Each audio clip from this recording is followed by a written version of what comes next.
Yeah, yeah.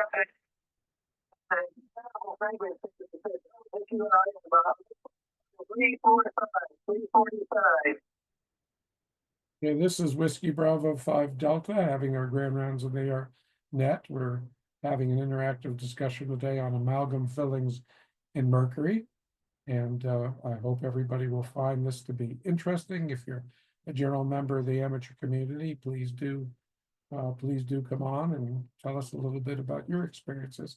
So is there a health risk from amalgam fillings? I mean, there's mercury component after all, and this is the next banned battleground. Last week we talked about community water fluoridation, and that's now banned in Utah and under discussion in other states. So this is a discussion and forum that I'm leading today. Home call is AA4FL, operating out of Hawthorne, Florida. I am a dentist. I practiced for 36 years as a general dentist, and I'm the secretary of the Medical Amateur Radio Council. So Grand Rounds in the Air net is been held for many years, at least 15 years, and this frequency and organization dates to 1966. The Medical Amateur Radio Council also is known as Healthcare Hams.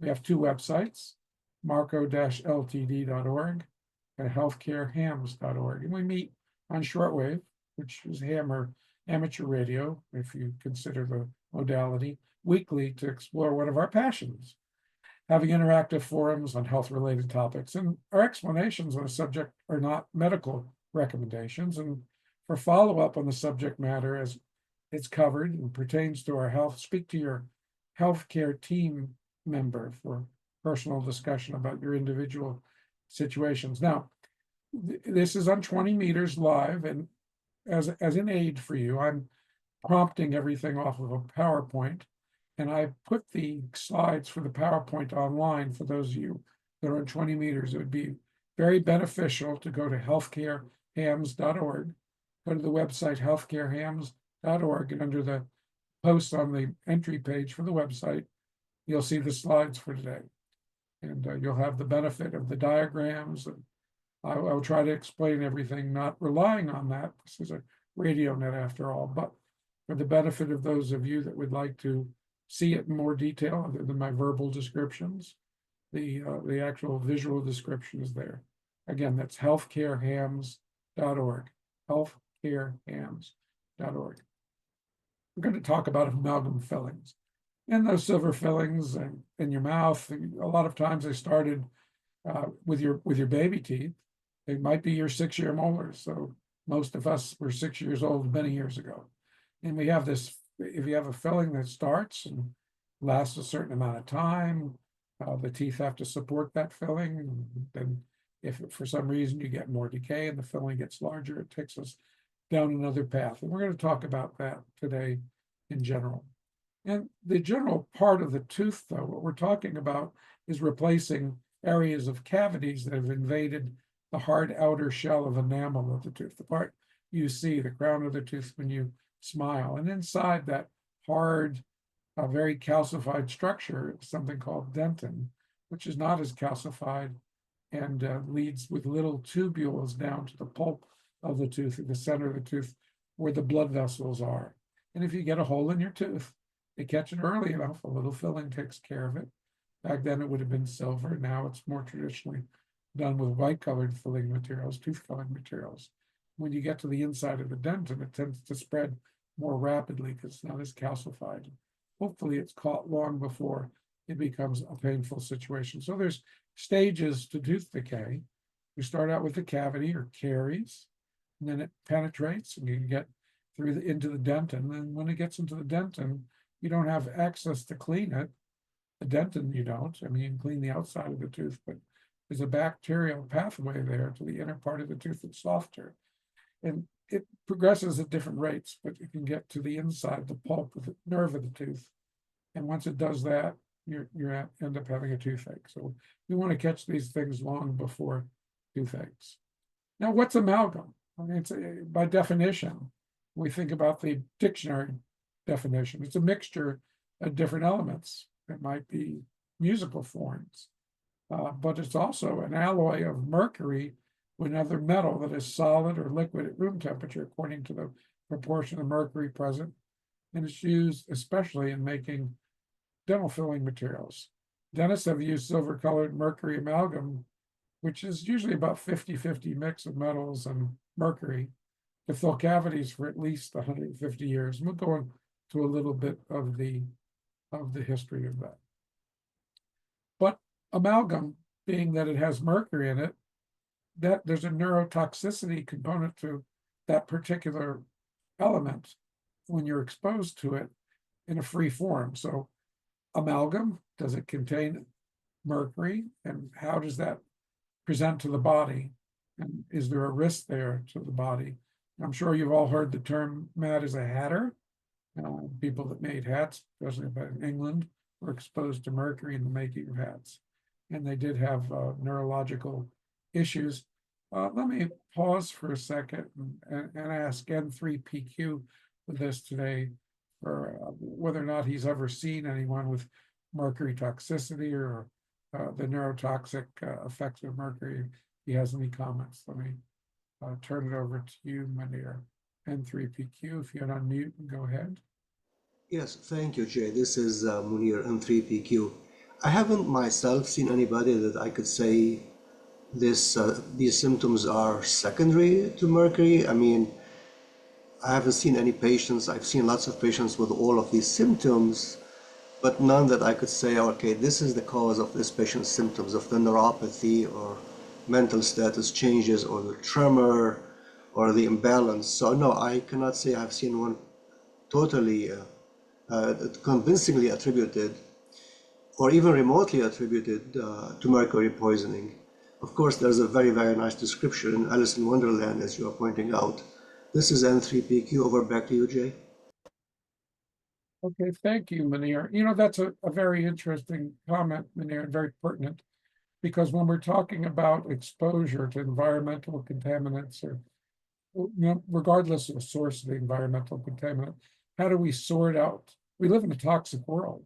How do we sort out the effects? We've been lucky scientifically on some items. I mean, the ozone layer was a big success, finding a hole in the ozone and what caused that. And if we start to look at, for example, autism and what causes autism, or any other symptoms that are related to mercury toxicity, how do we parse it? And how do we know it's mercury? And we're going to talk in a little bit more detail here about that today, because we all have silver, not all of us, but a great many of us have silver fillings in our mouths. There have been articles, many written about the subject. The last one that I pulled out was 2021. It was an old issue with contemporary significance. And there is a link for it. The name of it's Neurotoxicity of Mercury, an old issue with contemporary significance, if you want to Google that on the internet, if you're looking at the slides. And the slides have active links. It's a PDF file with active links that will help you to see the research material that we used in determining the background material for today's interactive discussion. But mercury exerts a variety of toxic effects depending on the specific compound and the route of exposure. But the neurotoxicity in the health, the greatest concern, of course, for toxicology, and particularly true regarding fetal development, where neurotoxin effects are much more severe than in adults. So when we talk about amalgam, we're going to be talking about mercury in the context quite a bit of pregnant women where their fetuses might be exposed. But the main compounds can come in from exposure, and it can affect brain deposition, development of neurotoxic events in adults as well. Now, we've learned a lot more about this during the second half of the 20th century. This article was from 2021, and you might want to look that up, and we'll talk some more about this as well. But what's amalgamation?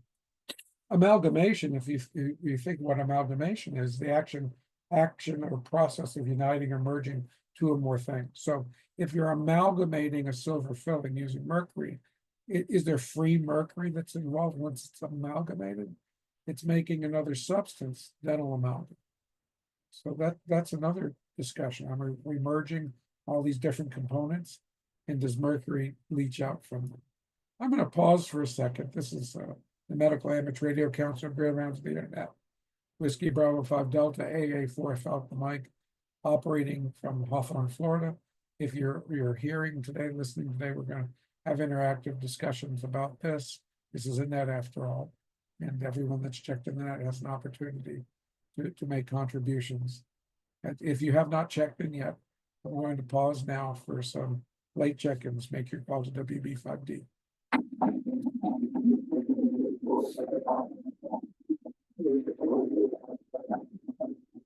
Okay, nothing, no other check-ins at this time.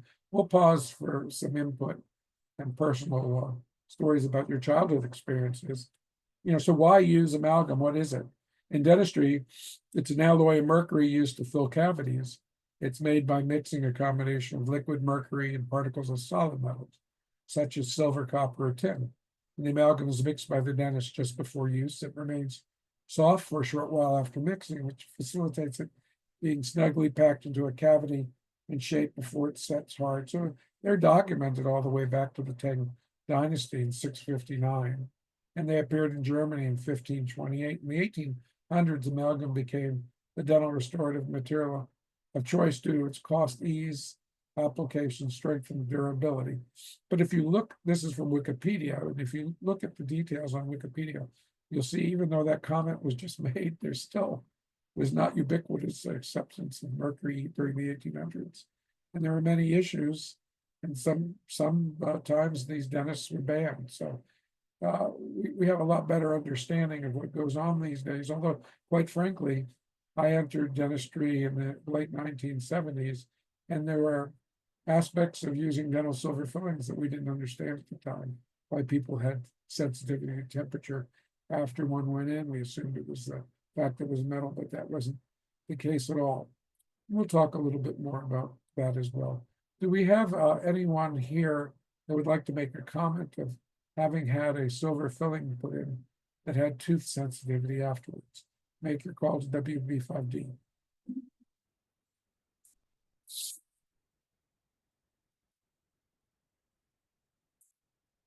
Okay, no personal comments on that at this time.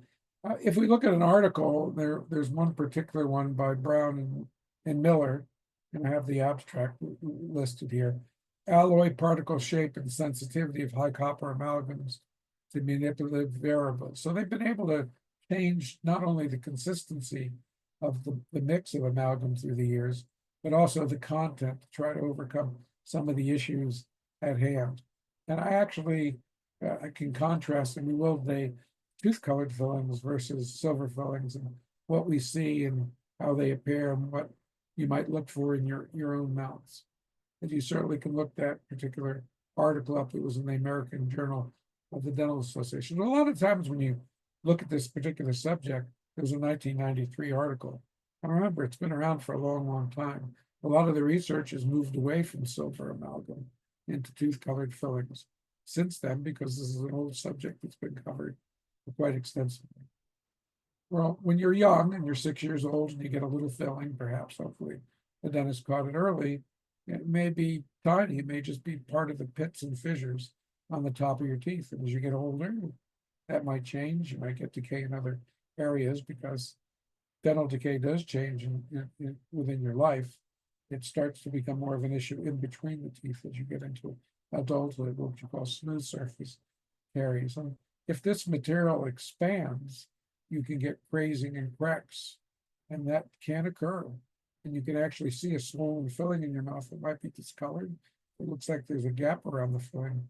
Make sure to talk to your dentist around it. If you see something that looks like a crack adjacent to a filling, also talk to your dentist about it. And we can talk about corrosion as well and whether or not that's a negative aspect to silver fillings. So corrosion sealing of amalgam fillings. Now, what exactly happens with that? There's a gap that can form. Now, would that be the cause of sensitivity? But the gap that forms between the tooth that's visual to you, sensitivity doesn't necessarily require an open gap to occur. What happens with silver fillings is they corrode. They tend to be self-sealing to a degree. So that's not present right after a filling's put in if you have sensitivity. But why would you want anything to corrode in the mouth? Of course, that doesn't solve the sensitivity issue. It's the expansion that we're more concerned about. So that particular article is by Mahler, and it's from, let's say, 2009, if you'd like to search for that. If you're listening today and coming here late, if you look at healthcarehams.org, the website, healthcarehams.org, you'll find the slides that I am prompting off of and leading this interactive discussion here. And you'll be able to have links to all the background material. So just go on that entry page and bring that up, the PDF. And as we have our interactive discussion here on our net, you can use that as a guide. What about amalgam expansion? If that filling material would expand over time, I mean, that can be an even bigger issue because you have cusps on our teeth, particularly molars. And molars have 4 cusps, where bicuspids, they only have 2. That's what I call bicuspids, or called premolars. Those are your posterior teeth in your mouth, your back teeth.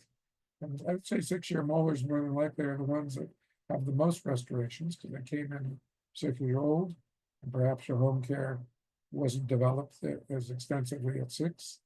Perhaps kids nowadays, they eat a lot of sugary foods. It gets pumped in these grooves on the top of the teeth.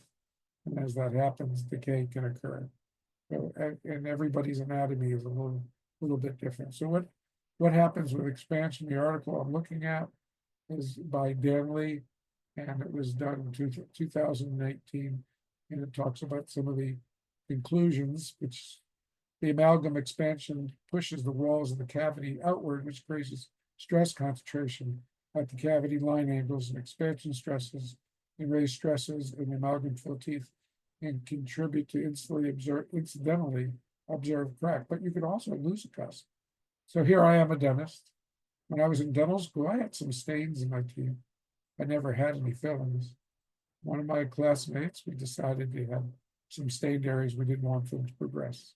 And in my molars, we put some small fillings in.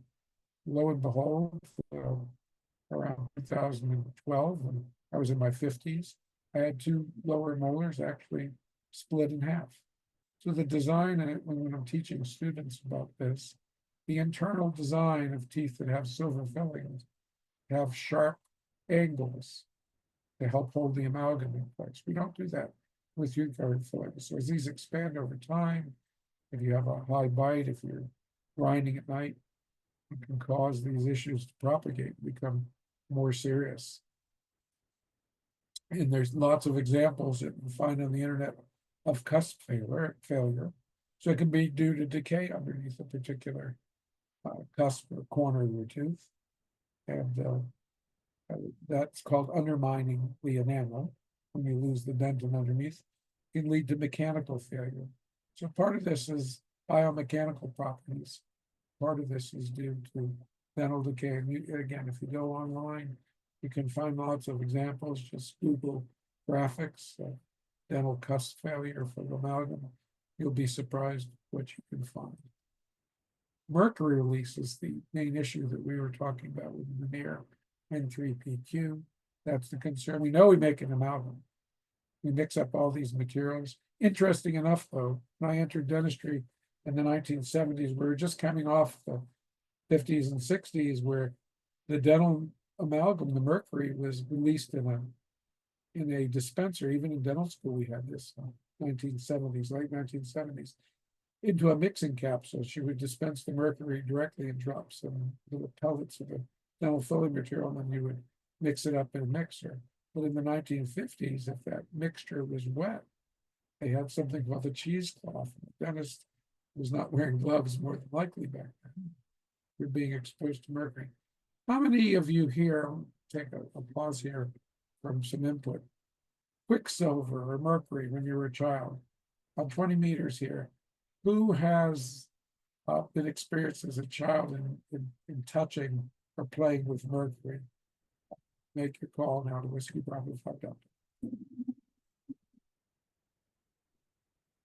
Okay, no one on 20 meters. Andy WJ8B, would you like to say something about that particular subject? Yes, that was brought to school by someone. I don't remember who, but someone brought mercury and showed it around, and nearly everybody in the class had a chance to interact with it. One of the teachers brought it in second or third grade to show us, but she more or less took care of that herself. She didn't let us play with it, but the one when we had it in the first grade, we were actually each had a chance to push it around and see what its consistency was.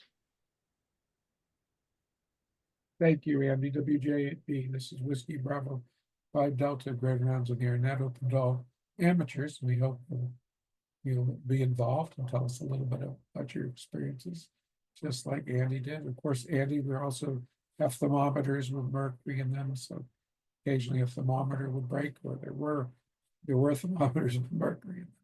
Not as prominent now. So there's other uses of mercury. In amateur radio, you would have been exposed to mercury too. There are mercury switches. We have a Henry 4K amplifier at the University of Florida, and when you transport that, you don't tilt it because of the mercury switches inside the amplifier. So mercury has been used for many reasons. Industrially, it's produced as a byproduct. So, but going back to the dental aspect of mercury, when it gets amalgamated, when it's mixed, and by the way, in the modern era, it's pre-capsulated. You just activate the capsules. You never touch anything. It comes ready to go in different quantities. You just activate it by squeezing the two ends together, and you mix it up and you use it. And when would you be exposed to mercury? During the dental, once it's made into an amalgam, it's already made into another material. And can you simulate how much mercury release comes from that set amalgam? Well, there have been studies in artificial mouths where they generate forces to see how much mercury release was there. And while the use of amalgam and the age of the amalgam influences the extent of mercury release during the initial non-steady state conditions, once it's already set, it's a very small amount, 0.03 micrograms per day, which is well below the calculated threshold value of 82.29 microgram per day, considered dangerous for occupational exposure in the United States. So those dentists in the 1950s and 60s that were mixing this up and using a cloth to take out the extra mercury, we think that they were the ones that would have been exposed and gotten sick. Of course, we're talking about adults, not children or fetuses. So is there toxicity? Is it a myth or an actuality? There's a 2012 study about this subject. You can look it up on the internet. There's a full article about it.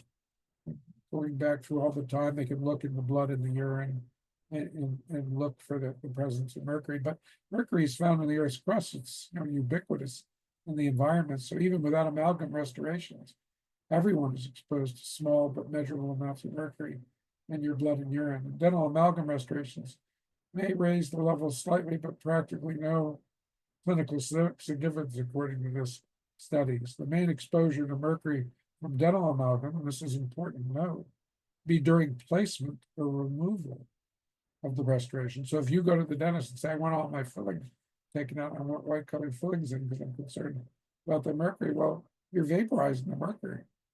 And whoever does that hopefully is using caution, at least using a high volume suction to suction the vapors out.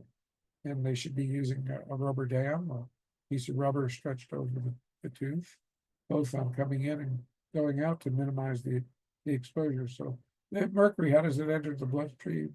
And we were talking about, during chewing, but you also can have dissolution and evaporation, corrosion products. It can go the other direction through the pulp of the tooth. Very unlikely metal ions get into the pulp in the circulatory system, but there would be potentially many different ways. What other aspects about amalgam? It's a metal. You get galvanic currents. You can get fracture of the margins. Other way, the margins are the junction between the filling and the tooth. You can also get pieces of amalgam during placement if you're not using a rubber dam. They get into the gum. If you have a crown done, for example, someone's grinding out an old silver filling, particles of those fillings can actually get into the gums, and you can get a tattoo, an amalgam tattoo. There's many times I've had a patient, I practiced for 36 years, where I told them I found a tattoo, and they know they had a tattoo. Kind of an icebreaker there a little bit. jovial discussion on a serious subject. But, so no significance clinically. I'm going to pause here. This is Whiskey Bravo 5 Delta Friday Medical Amateur Radio Council Ground Engineer.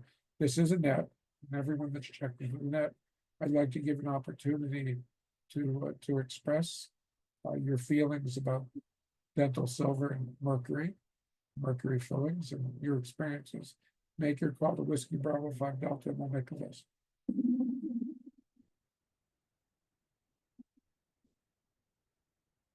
Okay, it's a quiet group. Is there anyone on Zoom that would like to talk about this? Okay, I'm going to turn it to N3PQ for some comments, Munir. Thank you, Jay. This is Munir, N3PQ. Actually, I have a couple of questions, and please bear with me. They're coming from a non-dentist, so they might be naive. What's the natural history of a tooth cavity if it's not very deep? If you just drill it and leave it alone, what's natural history? Will it get worse? Will it, I don't know, what will happen to it over time? That's no filling, I mean. Question number 2, whatever happened to gold fillings, pluses and minuses? Thank you. This is N3PQ, over to you. Those are wonderful questions, Munir. We're going to talk about gold as an option as well. It's the $3,200 question. $3,200 per ounce right now. That's the gold standard. Of course, you have to pound a tooth to get gold in it, unless you do a casting. They actually make gold foil, which you can put into it. So say I get a hold of my tooth, and it's in the enamel, which is very hard, and I grind out the decay, and I don't fill it, but I still have a path for the bacteria for food to collect into the hole.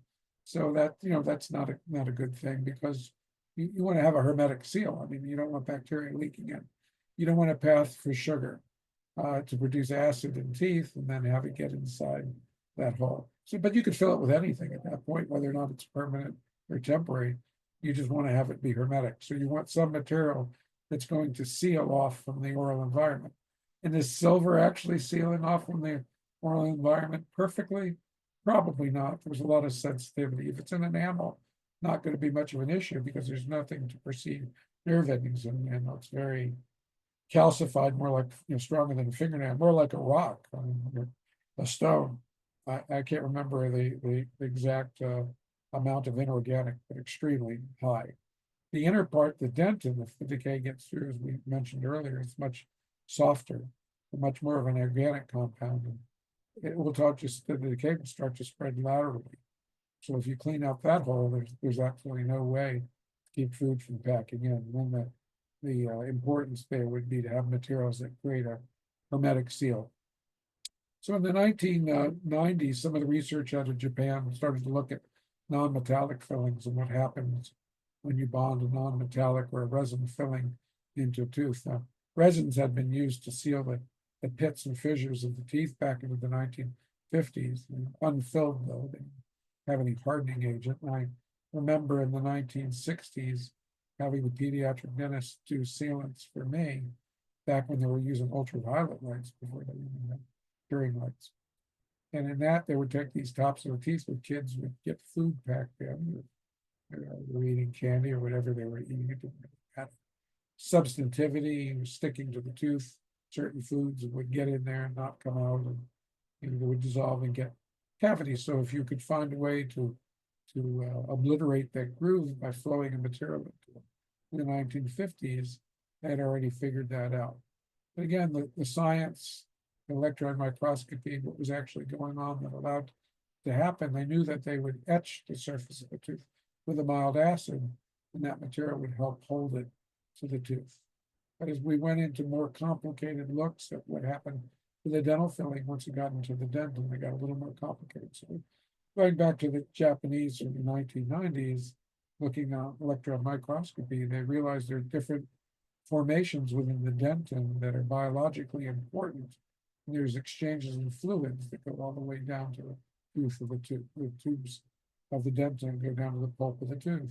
And that started to explain why silver fillings are sensitive. In dental school, we were taught to paint a varnish on the tooth before we put the filling in, thinking that's all that was needed because it was metallic We wanted to insulate it from the nerve tooth, but that didn't necessarily take care of the issue. People still had cold sensitivity for various reasons, giving a simple explanation. But if you go to this amalgam toxicity of fear, the myth or actuality, looking at the component of it being mercury, we certainly are focusing on that. We're giving you a little background on dental materials, and Manera asked some excellent questions about biomaterials. I'm going to continue down that path. So what if you had a dental resin, a composite, a white colored filling? Does that solve all the problems? Mercury, even though there's almost no release, there's individuals that are still extremely concerned about that. And in Europe, they have a much different outlook. I mean, think about the differences between different parts of the Europe. The European continent, what's their objection to American meat products? Is it because they're protecting their own farmers, or do they claim that American meat products have hormones in them? They're concerned about hormones. Is their look at dental amalgam the same in that mercury component, even though it's really not released? And why would one use amalgam? If you're going to do a tooth colored filling, it takes much more time to place one in the mouth, so it tends to be more expensive. That's not to say that there aren't advantages in doing that. And I gravitated away from silver fillings about the year 2000. I wasn't first and I wasn't the last to do so, but you've got a cosmetic component. It took a lot of retraining, a lot of understanding of the science, making sure we had good connections between the fillings and the teeth, that everything was biomechanically sound. And it was more important to know the stresses, biomechanics in the mouth, so we weren't excessively wearing down or putting excessive pressure on a filling that would fail over time and get leakage. But this particular article is Release and Toxicity of Dental Resin Composite Material, and you can find that online. This particular article is from 2012. You can look that up. So what's the best filling? We're talking about tooth-colored composite fillings, and certainly in a lot of ways it's better than a silver filling, but there's still a place for amalgam use. If you have a wet area, you're not going to get good bonding. You can put a rubber dam on a tooth, which is a piece of rubber that stretches over it. Of course, we use non-latex now because of all the allergies. But once that's put on, you can control the moisture. But what if you have a filling that goes below the gum line? And how are you going to keep that? What if that happens to be on an upper back tooth on the cheek side, where the salivary gland is pumping saliva into the mouth? How are you going to keep that dry? So knowing that there really isn't much mercury release far below the therapeutic issue, there might be situations where you'd still like to have amalgam be legal and not banned. But for many different reasons, they're gravitating away from that material. So there are other options as well. Munir mentioned one, gold, of course. And is there irony in the community fluoridation bans and high sugar consumption in people's diets, knowing that the best filling is no filling? Why have the need for a filling? If you can avoid a filling altogether by getting children taken care of, then you don't have this roller coaster ride. Well, it's not even a roller coaster, it's an actual progression of something that's artificial put in the tooth. It gets bigger over time as it fails, depending upon the person's physiology. There's many other factors. We talked about this last week. So if you weren't present for the community fluoridation discussion last week, if you go to our YouTube channel, Healthcare Hams YouTube channel, you'll find an hour and 5-minute video of our net from last week. And this particular net today will also be on YouTube. We don't have a Marco audio stream today, but the audio is being recorded as well. So what are these other options? So that, and also, if you compare silver amalgam to white colored fillings, are there issues with both? And there are. Both have their advantages and disadvantages. I'm going to pause 1-5D, Whiskey Bravo 5 Delta AA 4 Alpha Mike, operating from Hawthorne, Florida. This is our weekly net. Thank you for everyone that's allowing us the use of the frequency. I'm going to open the floor up again for questions and discussion. Let's start in 20 meters. Make your call. Whiskey Bravo 5 Delta.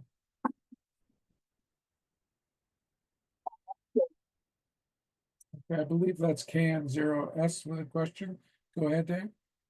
I think that people sometimes with the metal fillings will actually rectify radio waves so that they can hear radio in the hear, you know, the coastal radio station.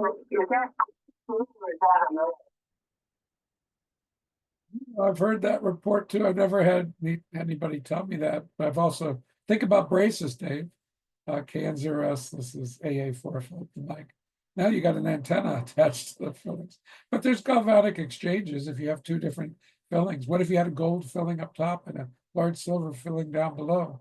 You know, you've got a differential there. So there's also all kinds of situations.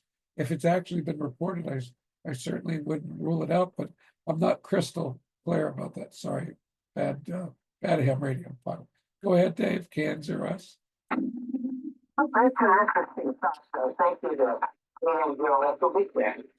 Okay, well, I do have one of my students that's a ham that just went on to orthodontic school, so maybe we'll learn something more about the braces. And I'm not trying to diminish your question and comment, Dave. It's actually very pertinent, and I've heard it many times. So I'm sure it must be based on a kernel of truth, QSL. So, I think it would work because I've seen that happen when there's like gutters. If you can hook up an antenna to a gutter, and then if you hook up a loudspeaker to ground, there's a battle. Like, you know, it's kind of works. Like, you know, I guess it's done for it. If you got a different level or control for creating a electric field, your brain can process that. So I guess it could be. Research a little further. Yeah, KN0S, Whiskey Bravo 5 Delta. Hey, Dave, if you get a chance to research that, remember when we talk these nets, we take in these discussion threads, and all these questions lead to more discussion threads. If you do find something out about that and searching the internet, would you please let me know? And maybe we'll make that a subject for discussion on our net, have a discussion thread just about that as well. It's a good point, and you know, unusual ways that radio signals are received. QSL?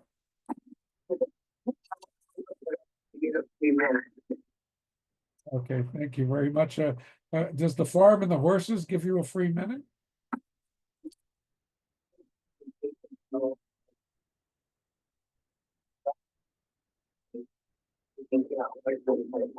I get that done, I'll look it up. I've been curious about that for a long time. Yeah, we're a very curious group, and we do appreciate everybody being inquisitive, and don't ever hesitate to let us know, anyone that's listening, any additional questions. If you're shy and listening, or you're just happy to hear this on our Zoom recording that's being made for YouTube, you can always contact me directly. Just use the contact information on the healthcarehams.org website. Be more than happy to entertain your questions and to follow up streams. That's a very nice and appropriate question. You know, hams tend to be Renaissance men. Our ultimate Renaissance man who passed away, Dr. Warren Brown, at age 99, who ran this net for years and years and did our publications from the year 2000 to 2023. And we fondly remember Warren, and we know that Warren would have enjoyed this discussion today and had a lot to say. Somehow Warren brought the best out of everybody's discussion threads. For me, I don't know, people don't like to talk to me. I'm not sure why, but you know, that's the way a dentist is. A dentist shoves your mouth with cotton and they ask you questions. You know, we just don't get a lot of answers. Let's move on here and talk about other options. What about these computer-assisted design materials that we have? You know, scan in the mouth, and it's an indirect filling. You know, we're not dealing with something that's made in the mouth. Would that be less likely to be an issue in terms of release of materials? We live in a toxic world. A lot of the materials that we use, they have relations to forever chemicals. We talked about forever chemicals here in our net once before. So what if you produced a filling and then just cemented it into place, or did it with gold? And what would the pros and cons be in this particular case?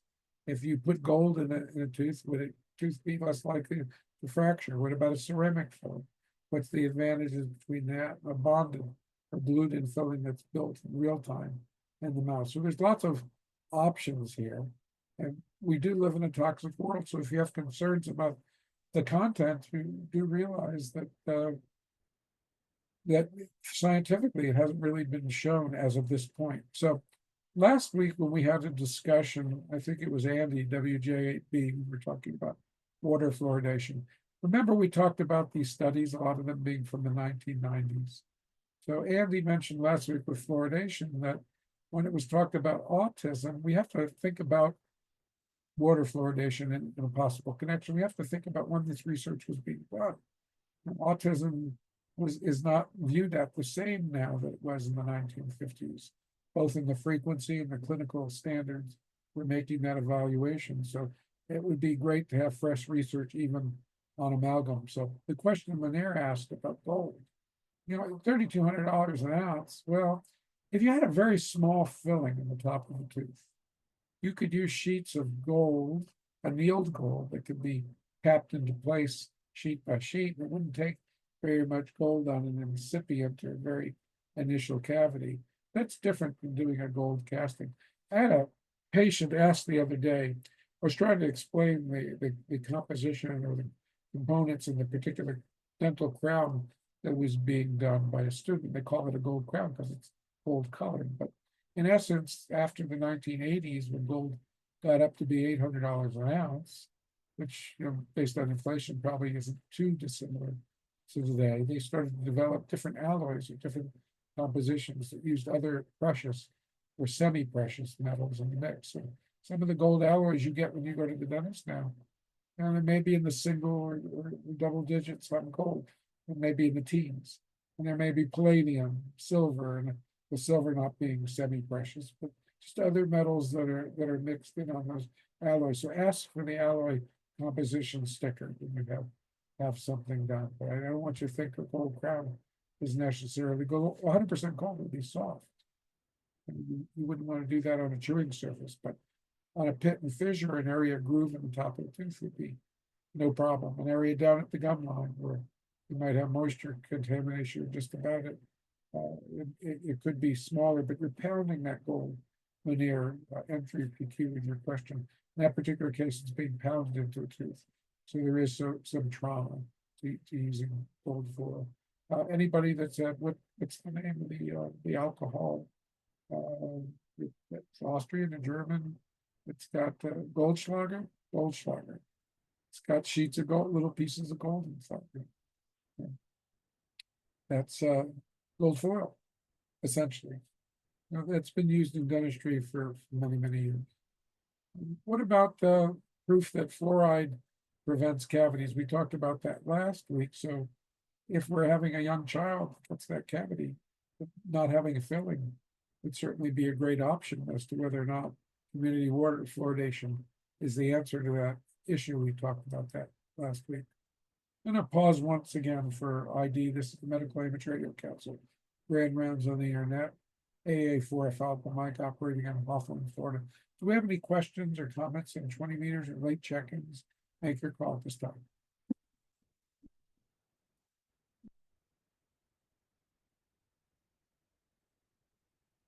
What about on our Zoom component? Any questions, comments?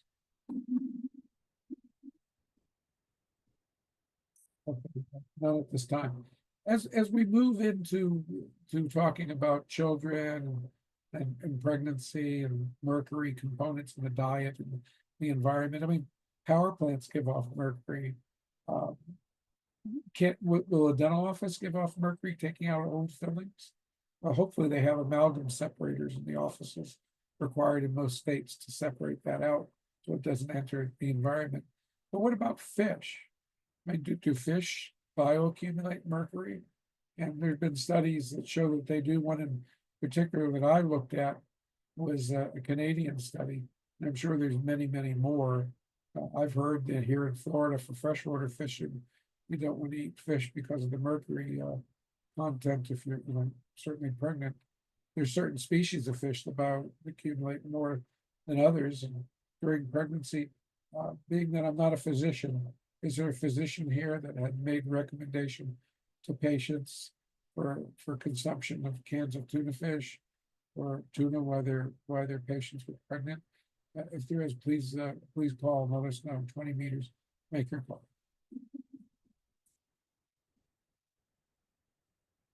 Okay, there anyone else that would like to make a comment on recommendations for pregnant women with eating fish during their pregnancy? Make your call. Well, if you happen to have a family member, okay, WJB, would you like to go ahead and make a comment? Go ahead, Andy. Yeah, this is not in reference to advising patients for pregnancy, but I have advised patients who are avid fishermen or fisherwomen who went to fish, particularly in the Great Lakes, to make sure that they fish for fish that they're going to eat that have a relatively short lifespan and that are not bottom feeders. So things like walleye and are generally safe, as is salmon as well. But other fish, that are catfish, et cetera, that are bottom feeders on the Great Lakes, where there's been a lot of heavy metals deposited over the years, were not a good idea. So, that's just theoretical. I don't know the actual levels, but that was the thinking for that advice. And, I read that in other sources as well. It's been long enough ago. I don't remember the source, but it's something to think about. Thank you. It's WJ8B. This is AA4. I follow the mic, WB5D, Grand Rounds on the internet. Thank you, Andy. As I mentioned in Florida, I've heard the same thing in rivers. And I didn't make the connection about the short-lived fish being less of a risk, but it makes sense. I mean, that seems to follow logic in determining that. We certainly can look that up. Anyone that wants to know more about the subject. But if you're pregnant and you have a family member that's pregnant, you probably want them to know what fish are safe to eat and what puts them at risk, the fetus at risk, because they'll be very susceptible to any level of mercury. We're not talking about dental mercury. I mean, you've got hydroelectric projects, burning of garbage and fossil fuels, industrial pulp and paper, mining processes. All these can cause to mercury accumulation, and the microorganisms in the lake and stream sediments convert the elemental mercury to organic methylmercury, which binds tightly to proteins in the fish tissue, which of course what Andy just mentioned, short-lived fish aren't going to have the same accumulation levels, because it can also move the higher up into the food chain. So you realize that even if your particular fish is short-lived, it can still represent a risk as those up the food chain consume that in their chain of food. But when ingested by humans, methylmercury is easily absorbed and retained by the body. It has a half-life in blood of about 44 days, which makes blood tests useful measure of acute exposure. And fish with a mercury content between 0.5 1.5 ppm, according to this article in Canada, would be fresh and frozen tuna, but not canned tuna, which consists of smaller, shorter-lived species with lower mercury levels. And swordfish and shark should be avoided. Rather than ban the sale of the species in this particular article in Canada, Health Canada recommends that they be consumed no more than once per week or once per month by children and women of childbearing age. And mercury levels in freshwater fish varies, but in general, bass, pike, walleye have high levels and should be eaten in moderation. And there's provincial guidelines for sport fishing that mirror federal seafood recommendations. That's something you can easily look up on the internet and find practical articles. Just make sure it's from a reliable source, or ask your physician if they're familiar. I would think if you have an obstetrician, they would be more in tune to knowing that information than the general medical community. Any questions about that? Make your call to Whiskey Bravo 5.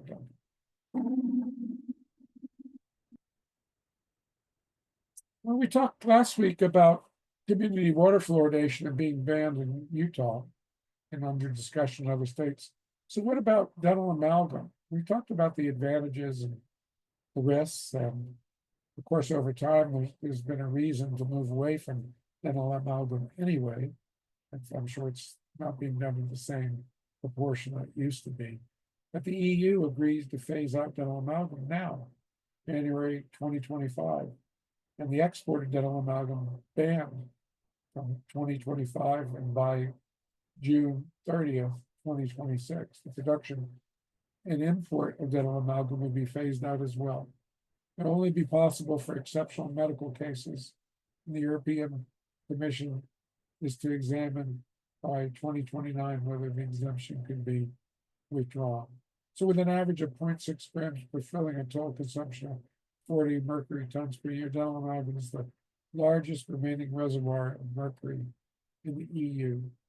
And they mentioned that 1,000 tons of mercury are still placed in the mouths of European people. So the view is much different in Europe.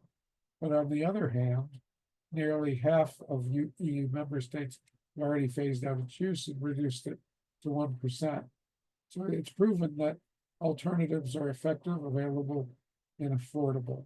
So hazardous waste shouldn't be an issue, but in hazardous waste, there's ways to keep it out of the environment. It's being used much less to actually physically need to ban it for those isolated situations.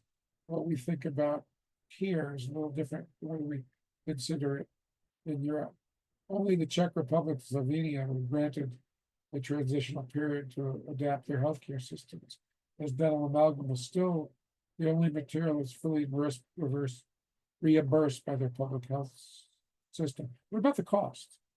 There's an article that appeared in the British Dental Association journal warned that the European Parliament's vote today to ban would send shockwaves across the UK's already struggling dental services, because it was very commonly used in England. And if you have a lot of amalgam use that has to be replaced by more expensive options, and they state here that the BDA, British Dental Association, estimate the treatment times and costs of alternative methods are 50% higher than those of dental amalgam.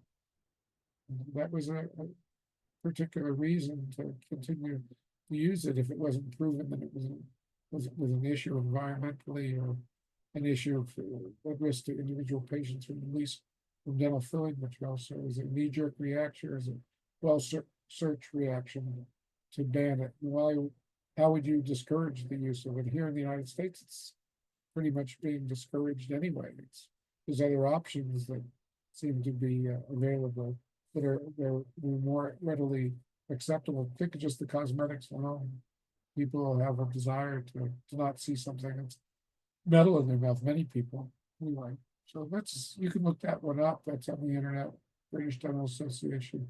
Government failure on amalgam could break the NHS dentistry, the National Health Service dentistry. You certainly can find this. So thank you for visiting with us today as we have this discussion as a group. This is the Medical Amateur Radio Council. It's our rounds of the internet, which meets every week. Usually we talk about something health related. On our net, we all have a passion for health related subjects.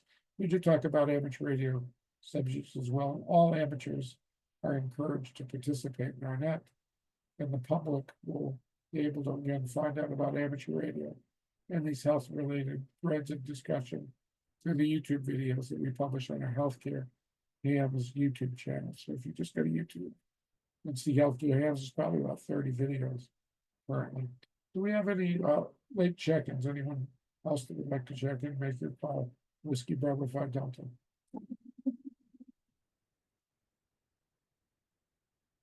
And no further comments. Happy Easter to everyone. Next Sunday, we will not have a net. If you are digitally enabled and would like to get on an international DV net, there's the Ether, our publication, which is also available on our healthcarehams.org website, gives instructions on how to get onto the net. If you go to the QuadNet Array, Google the QuadNet Array, you'll find out more details. We do use that service, which transcodes, so we don't have to worry about the proprietary nature of using DMR or D-Star or Yaesu Fusion. And they sort of act as the Tower of Babel for us, so we can all talk to each other, since many of us have different equipment from different manufacturers. There'll be a little bit about that in our upcoming version of the Ether as well. So remember, we moved that to Tuesday night at 9 p.m. Eastern. And hope that more individuals will participate. You know, the Sunday mornings, we mentioned this many times before, Sunday morning choice of nets is not in front of those that go to church. It's just historically, Grand Rounds in the Air was the only day that Grand Rounds on the hospital did not generally take place. So it had to be on Sunday for hams to get together, talk about local subjects, get input. Nowadays, we have the internet, continuing education, much more readily available than back then. It was not. So next week, there will not be that for the Grand Rounds. Any other further questions or comments before we bring the net to a close and return it to general amateur use? Make your call to Whiskey Bravo 5 Delta.